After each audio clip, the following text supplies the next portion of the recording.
In the winter of 1740, an invisible monster boarded the fleet of British Commodore George Anson. It didn't strike with fever or coughing. Instead, it systematically dissolved the human body from the inside out. Men's skin turned black.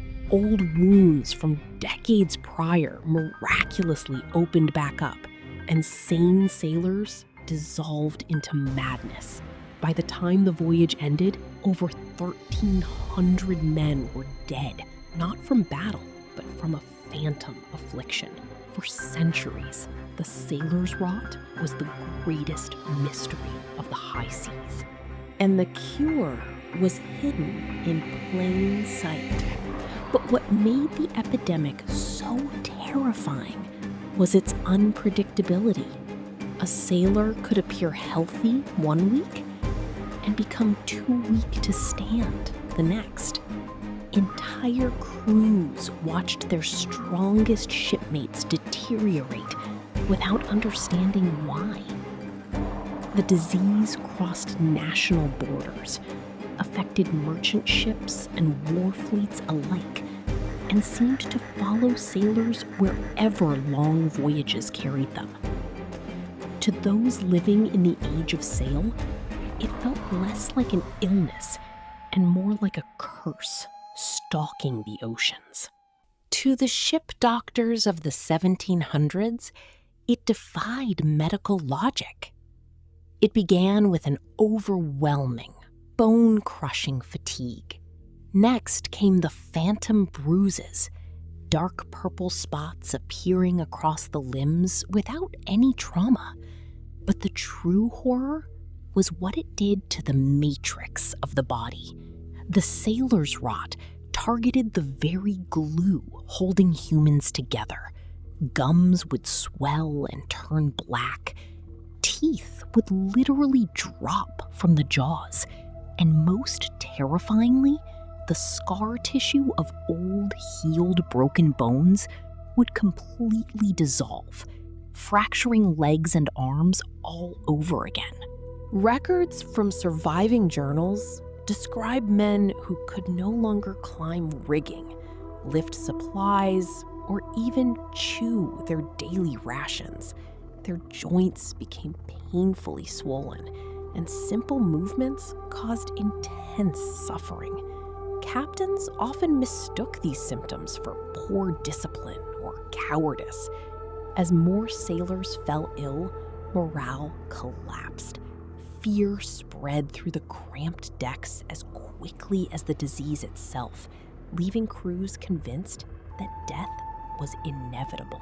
Because no one knew what caused it, the medical establishment panicked.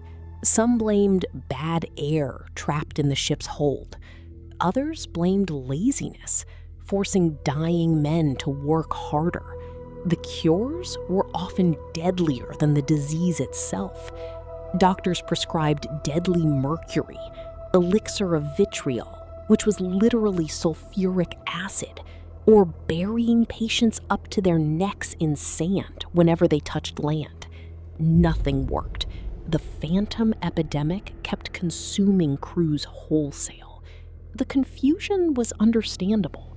Germ theory did not yet exist, and physicians relied heavily on tradition and speculation. Every naval power had its own explanation. Some believed the salt air poisoned the blood.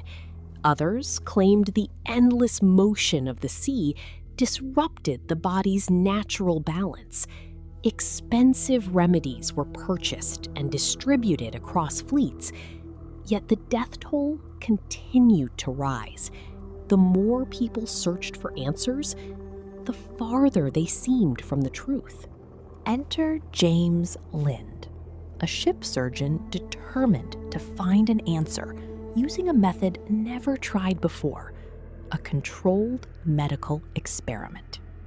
In 1747, on board the HMS Salisbury, he took 12 infected sailors and divided them into pairs. All ate the same food, but each pair was given a different supplement. Pair 1 got cider, pair 2 got vinegar, pair 3 got seawater. But it was the final pair that would change history.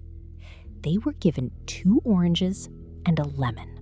Lynn's experiment may appear simple today, but at the time, it represented a revolutionary way of thinking. Instead of relying on superstition or authority, he compared treatments under controlled conditions. By keeping the sailors on similar diets and observing their outcomes, he created one of the earliest examples of evidence-based medicine. The approach would eventually influence how future generations tested medicines, treatments, and medical theories around the world. Within days, the citrus-eating sailors were up and nursing the others. The mysterious sailor's rot wasn't a bacteria, a virus, or a curse. It was scurvy, a catastrophic deficiency of vitamin C. Because the human body cannot produce its own vitamin C, and wooden ships spent months at sea with 0 fresh produce, the sailors were literally starving to death on a cellular level. Without vitamin C, the body cannot produce collagen. Without collagen, you quite literally fall apart. The discovery solved a mystery that had haunted sailors for centuries, yet the science behind it was still unknown. Researchers would later learn that vitamin C plays a critical role in building collagen, a protein that strengthens skin, blood vessels, gums, and connective tissues. When supplies run out, the body begins breaking down its own structural support systems. The horrifying symptoms of scurvy were not random. They were the visible signs of a body literally losing its ability to hold itself together. It took the British Admiralty another 40 years to officially mandate lime juice for its sailors, earning them the nickname Limeys and changing global naval power forever. The greatest monster of the sea wasn't a kraken or a storm. It was a microscopic missing molecule. If you want to uncover more terrifying anomalies from medical history, hit that subscribe button and click here to find out what happened when a whole village danced themselves to death in 1518.